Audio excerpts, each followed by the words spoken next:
Let's go all the way back to 2019, when Daniel didn't even have a TikTok account yet. Daniel actually had a Snapchat account in which he would spend hours spam adding thousands of people in the Denver area using the quick add feature. It is sadly unknown exactly what was sent to people aside from normal selfies of himself. But one day, when he gave Flexburger the login to his accounts to quote-unquote secure his account from hackers, Flex discovered an unopened message from a girl who said, "Ew, why would you send that?" and then stated her age at the time, sharing that she was a minor. When Flex asked the girl what Daniel had sent, she said she couldn't exactly remember as a couple years had passed. But if we're putting two and two together, there's a good chance it was a sexual photo.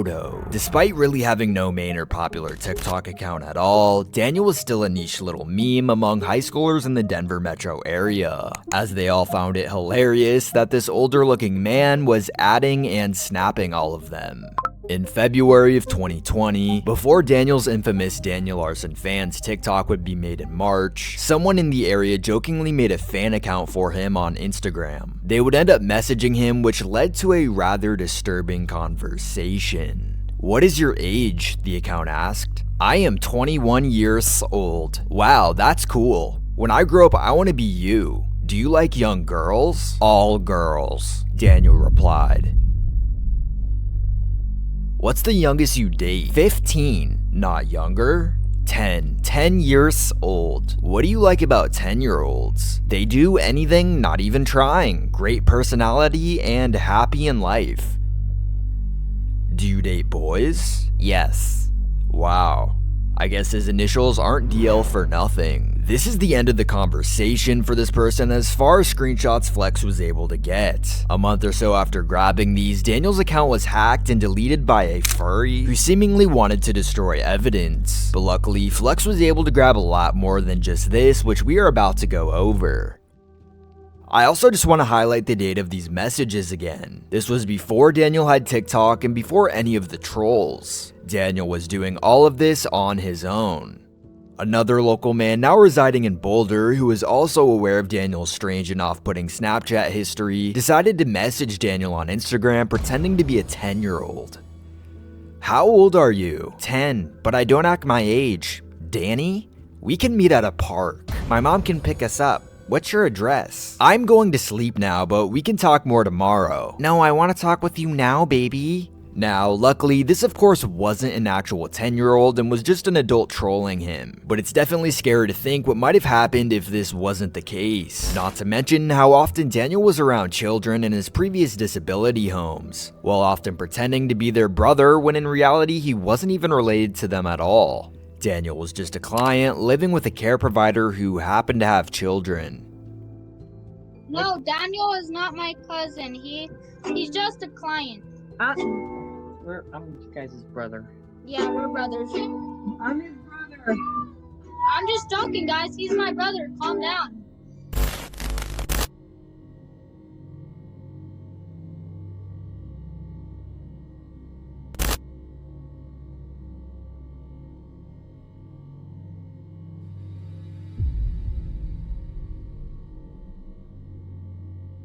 Daniel's care provider company had the genius idea of pairing him up with young children in living situations, so he lived with many in the past. The ones that are most well known due to Daniel doing public live streams with them is Breanna and her brother. Her brother broke silence about Daniel a few years later in this never seen before interview. I want to preface that they are still children to this day, as of course they are only a few years older. You may be wondering how or why we have an interview with Breanna's brother. In 2024, a couple people deep in the lore in a group chat with Clark were able to find a TikTok account linked to him. Everyone in the group chat all agreed not to reach out as he is a victim of Daniel and it just wouldn't be appropriate, it's best to leave him alone. But Clark said, "Fuck all that, I'm DMing him," and we were able to find out a little bit more about his experience of living with Daniel. Don't worry, I'm not here to expose you or anything. I'm not going to share it. Okay. But I do want to ask some questions if you're down for it. I'm just curious, he's very interesting. I guess he was really causing problems a lot, punching holes in our walls, slitting his wrists just because he couldn't find our mom. He was destroying things and being inappropriate and stuff like that. That's how he got kicked out. Someone should have never let him around kids. For real, bro. I was watching one of the live streams with me, and for some reason I even said he was my brother. I don't remember that shit. I think he made us say that, like, to pretend we are fam or something. One day, he showed me the girl Grace Vanderwall on a video of hers, and a few days later, he said they were dating, but I don't think I wanted to believe that.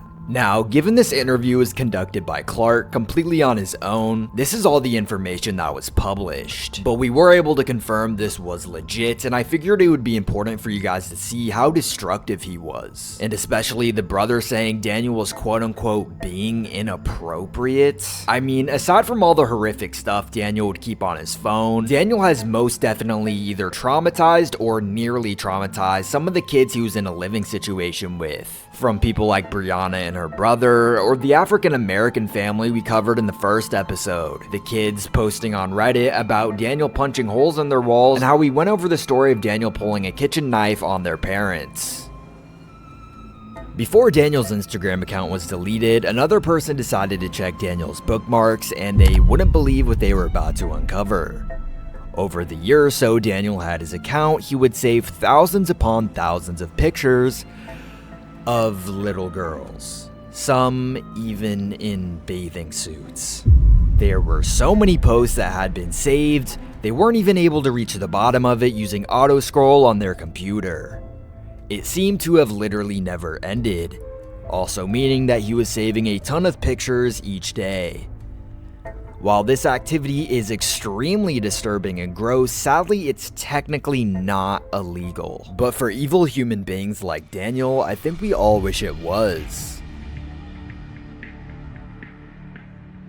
At the height of Daniel's peak in popularity in 2021, a group on Discord led by Flexburger decided to get concrete evidence of his pedophilia to be able to report him for being a predator. A couple people in the Discord group would text Daniel on his real number claiming to be a 13 to 17-year-old girl asking Daniel to sext. To no surprise, Daniel would text all of them back with pictures of his ding-a-ling. When it was first discovered Daniel was doing this, Flex couldn't believe it until he texted Daniel himself off a Google Voice number. What he was doing was highly illegal. Upon checking his Google Play history, Flex was able to find out that earlier on, Daniel was on the app Yubo, even paying for in-app purchases. Yubo is now marketed as an all-ages friends app for some reason with 20-plus-year-olds regularly on there. But back then it was marketed as an app for 13 to 17-year-olds, essentially a Tinder but for children. Like Tinder, this app allows you to swipe left and swipe right on people in your general vicinity, but kids as young as 13 are using it. Daniel kept lying and denying that he was sending any of the inappropriate texts to their decoys. And because the group obviously knew he was, that pissed them off, and they decided to really slap Daniel in the face. Flex had one last thing in mind. He got Daniel to download the app TeamViewer. This meaning they literally had complete control over his device remotely. Now, parts of the screen recording are still up on Reddit, but due to how graphic it is, I can only share what happened in the audio. Flex clicked onto Daniel's camera to see a picture of his ding-a-ling loaded in his camera roll. Seemingly one Daniel was sending to their underage decoys. But now it just went to my camera. So, Oh my god. I don't know what's currently going on. Provider, call the police. I'm being serious. It's straight up. It was revealed on TeamViewer that he was looking up things like 10-year-old girls and other stuff of that nature. Now by this point you get the gist. If we were to go over all of the evidence, we would literally be here for hours. Assuming he would have gotten cancelled into oblivion like so many other people, the majority of the public seemed to brush it off and just move on from it.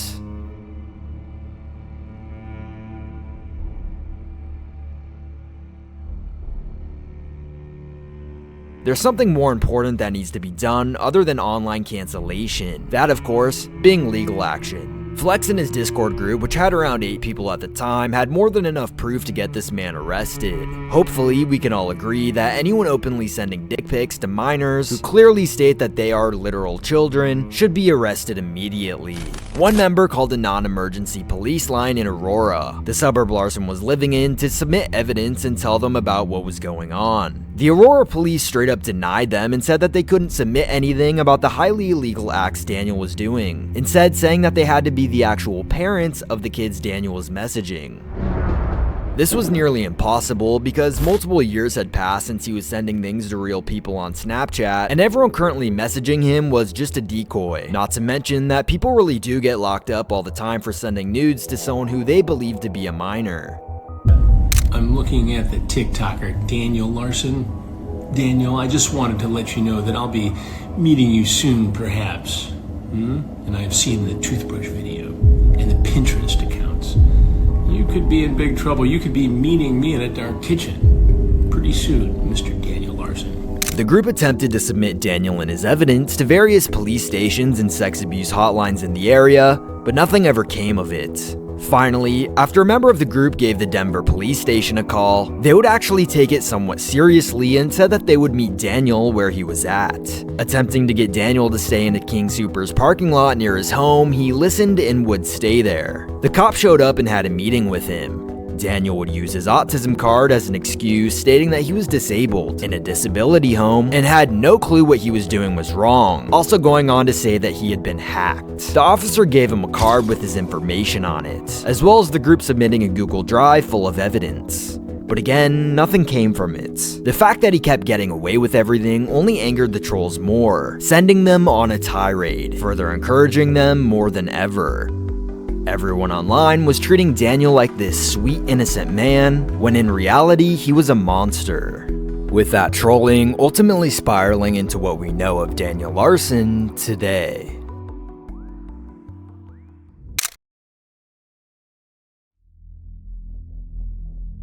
This is the part of the video where things get pretty interesting. You're about to see never before seen texts between Daniel and his family members, likely the last contact he had with them before federal prison. In the summer of 2021, we get an even better look at Daniel's phone as he now had an iPhone. I feel like this is an arc that often gets overshadowed because Daniel had a crystal clear high quality iPhone that he was posting on for several months, yet no one seems to talk about it. He ended up getting an iPhone because he broke his Android out of rage after the group kept calling him out for looking up CP, ultimately leading to the iconic Likey meltdown. The following days he would spend by bothering Bob and spam calling him asking him to buy a new phone. The phone they landed on would be the iPhone SE. This phone would be easier for Daniel to screenshot things, and because of that we have a glimpse of the last text messages he sent to his parents, which Daniel sent to management. Daniel didn't have contacts saved for them at the time of these screenshots, so instead it shows their actual number. For privacy, we photoshopped their phone number out and replaced it with their respective names. The first series of texts are with his now believed to be sadly deceased mother.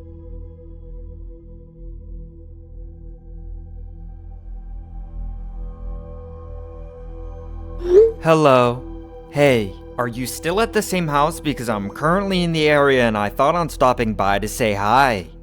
Hey, I moved, but I can't give out my new address for my safety. Sorry. Text me. I want to point out how extremely similar sounding Daniel's mother is to him. She is 100% responsible for his sassiness. These texts were in September, but shortly before in August, Daniel would accidentally send a video of himself nude where he was pretending to take a shower. This was previewed by Flexburger on May 6, 2023, but here are the full chat logs. Danny, why the hell did you give me a video of you naked? That was not cool. I'm disappointed in you. Danny, why did you do that? I'm your mother. Sorry, that was a hacker. My phone gets hacked every now and then. Just to remind you, I get hacked. I've never seen that photo in my life. Daniel would begin apologizing, coming up with excuses as to why that video was in his camera roll, to which his mom would respond, He would then start up his pathological lying again by saying it was his care provider who took the video and not him. Well, either way, it's not appropriate. If it was your care provider who took it, then it should be reported, followed by more Daniel rambling and obviously lying. The next series of texts is from a group chat with all the major real-life players in the Larson-verse, including Daniel's care providers, his therapist, his mom, his dad, and Bob. This is where things start to get more serious for Daniel. Daniel is pestering Bob for not responding to him. You guys are all at home doing nothing but sitting on your couch, and I'm sitting here making hundreds of dollars a day. And I'm about to have another fucking song drop, so fuck you. It's like you guys don't even care anymore. Bullshit. And Bob also might be leaving my life because of you guys too, so fuck you. I basically had to listen to him complain all day. Bob would calmly respond with, I didn't complain all day. You changed the plan.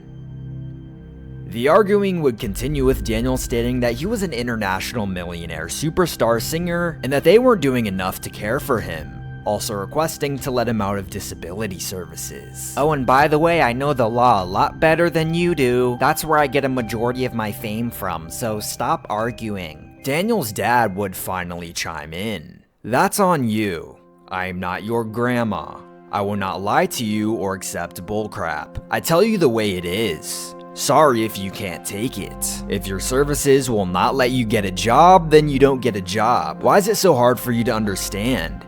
Do as you are told, follow the rules, stop fighting against it. All I am doing is telling you a situation, messaging in the group chat and giving you updates. And you're sitting here like arguing about the fact in front of everyone. This is not gonna look good for you. And you're basically putting me in the middle. This is bullshit. And I'm not gonna have this. I'm gonna start a different group chat without you. Daniel's dad was referencing his grandmother, Nancy Scheimer, who was extremely nice and helpful to Daniel, taking care of him. But sometimes a little too nice, enabling his delusions, making him think he truly had the talent of being a world-famous singer.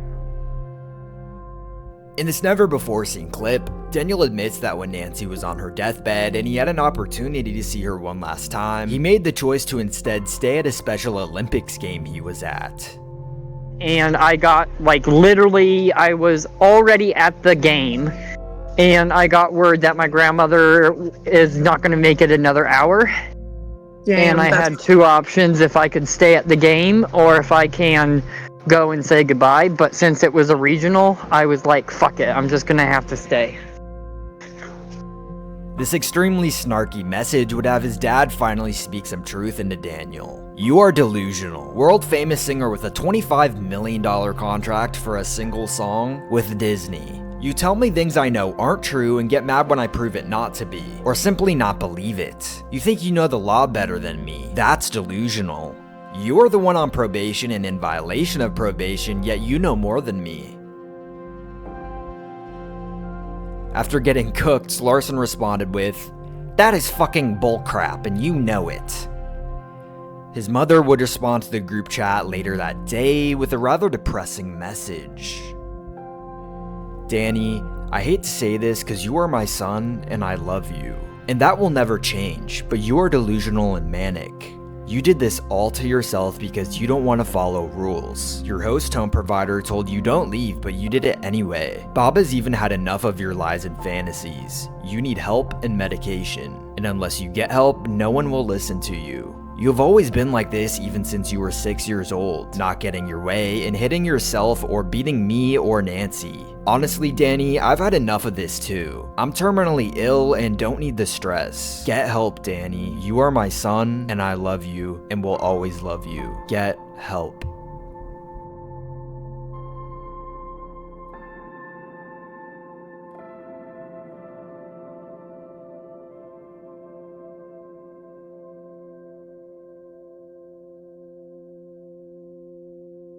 Daniel would unfortunately respond to one of Lisa's final emotional messages to her son by cussing her out and calling her a bitch. The additional arguing led to Lisa defending herself, revealing further details that this was true. You beat my mother every day and went to jail because of it and then was put in DDRC to protect you because you can't live on your own. So many people online immediately blame his mother Lisa for abusing him. Literally while making this video, a report came out on the Larson Leak site from a new court document stating that in 2011, Lisa reported that Daniel had a non-accidental head injury at around 3 weeks old. But for whatever reason, people seem to completely forget that his father Travis was also there. Lisa was the one who made the report herself, and in 2011 around this time is when Lisa divorced Daniel's father, Travis, and moved to Colorado for better disability services for her son.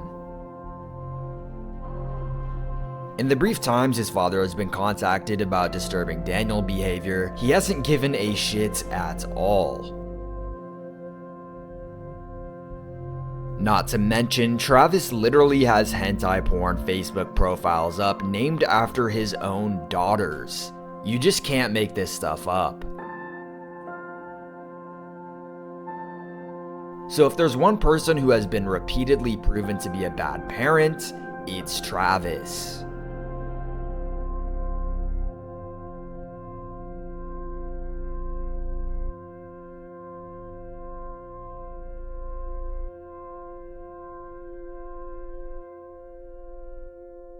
I'm not saying that Lisa was a perfect mother at all. I'm saying that it's unfair to blame her on social media, only speculating things, acting like Travis had nothing to do with it, when he very clearly did. With the information and evidence we currently have, he is 100% the person who deserves the blame.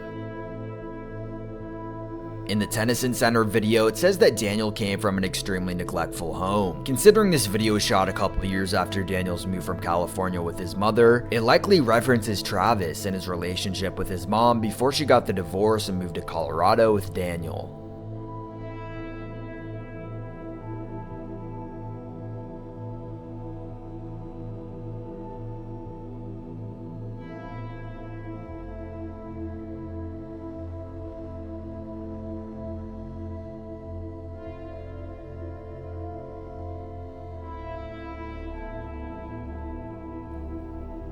Lisa was the one who moved states for Daniel when he was around 10 for better disability services, and took care of him until she was in a wheelchair and couldn't anymore. Her care for Daniel ended when Daniel was beating her up in a wheelchair and was taken to jail because of it, ultimately to be put in care provider houses for the rest of his time as a free man.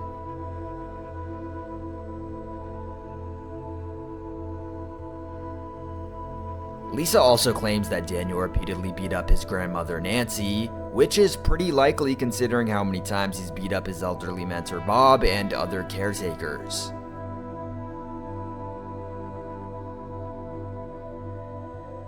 On the other hand of the document, Daniel claims that when he was 8 years old, his mother hit him with a hammer. Unfortunately for Daniel, this is completely a boy who cried wolf situation. Daniel is a notorious pathological liar, and I'm not just talking about his delusions about dating celebrities. I'm talking about conscious lies about serious things to gain sympathy, such as getting caught lying about being sexually assaulted in his care provider homes, being threatened to be murdered by his care providers, or even with what we went over earlier with Daniel in the King Soopers parking lot with the police officer. So it's completely irresponsible to treat Daniel's claim like it's a fact on social media. It's one thing to say that Daniel claimed this happened, but don't act like it's 100% true when Daniel is literally known for lying in situations to gain sympathy. The bottom line is Daniel unfortunately did grow up in a bad home, but he had multiple different chances at life even after getting locked up, which he completely threw away. Why? Because he's an ungrateful piece of shit.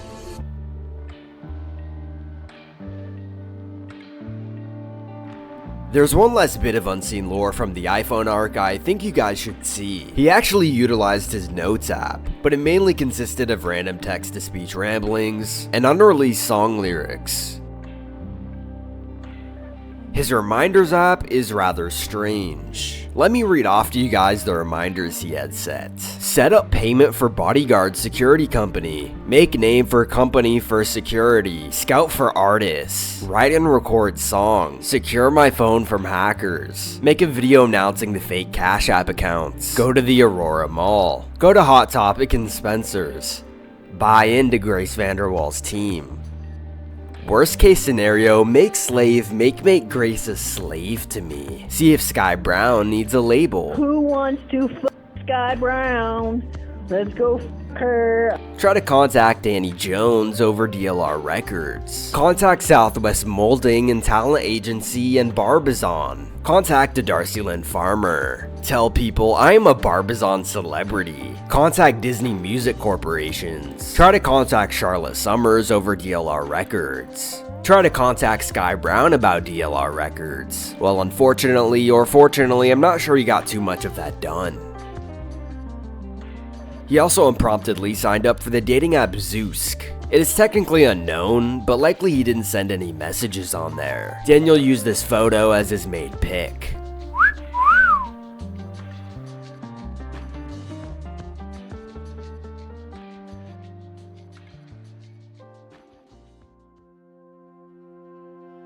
In the end, the story of Daniel Larson is a failure on the internet for further enabling the delusions he already had. But most importantly, it falls on the people actually there in Daniel's real life. The police ignoring tons of tips desperately coming in from countless people watching online who submitted all of the illegal and disgusting things he was doing, and his disability service taking very little steps, giving him very little consequences, letting this go on for way too long. The truth is, the story shouldn't have ended in 2024. It should have ended way before that. But I guess when you're the president, you can do whatever you want. Thankfully, for the past year, Daniel has been in prisons and mental health facilities. It's pretty crazy that sending pictures of your ding-a-ling to children is okay, but threatening to bomb the White House is where the feds draw the line. He still does not have a charge for pedophilia to this day, and likely never will. Regardless of what he's charged for, it's good for the safety of children and everyone around him that he will not be out for a long time. I can't believe I have to say this, but I just want to reiterate again that Daniel does not have any TikTok or social media access, let alone even phone call access, and will not be getting out of prison anytime soon. There's been a new wave of children on the app, TikTok, discovering Daniel, treating him like this king, literally crying over fake information people pretending to be Larson on there are saying and believing it. It's okay to think some of the videos he's made are funny, there's no doubt he's made so many hilarious videos. But treating him like this savior is extremely tone deaf considering he's a predator and all the harm he's done to people. I know we're in an era where people will ironically praise Epstein for a meme or something like that, but the amount of people unironically defending Larson with their life, saying he's not a predator when Daniel himself was very open about being one, is very concerning. An autism diagnosis doesn't excuse pedophilia, beating elderly people, being racist, being rude to waitresses, or any of the other horrible things that he has done. We've seen so many people rightfully get canceled from the internet for doing much less. But Daniel, a serial child liker, just seemed to slip through the cracks because people can't care to do a minute of research on him. I think this Reddit post does a good job summing up the current state of new gen kids on TikTok finding out about Daniel. It's going too far. Little kids are now leaving their phone numbers in the fake accounts comment section. The girl looked about 10 max. We really need to amp up actions against the fake accounts pretending to be Larson. It's actually endangering gullible children. There was even a video that surfaced of a mom gifting her child a Larson shirt and then trying to sell more, acting like Daniel was the sweet little role model for children. If you wouldn't give your child a Dr. Disrespect shirt, then you definitely shouldn't give them a Larson one. It's not like this stuff on Daniel is hidden, it just takes a couple of Google searches to find out he's an awful human being, people. Anyways, my rant is over. Thank you for watching. I feel like I said it a million times in this episode, but 90% of the stuff featured here was Larson Leak exclusive and never seen before. This is the Larson files, and there's plenty more where that came from. Back in January, Larson Leak relaunched their website, making an all-new platform to stay up to date on Larson's court/prison news, and other things associated with him. It's a pretty cool site, and I recommend checking it out. I hope you guys found this episode interesting and intriguing. The feedback you guys leave is extremely helpful, and Larson Leak cannot thank you enough for the support on the last video. If you enjoyed this, please give it a thumbs up, and I'll see you in the next one.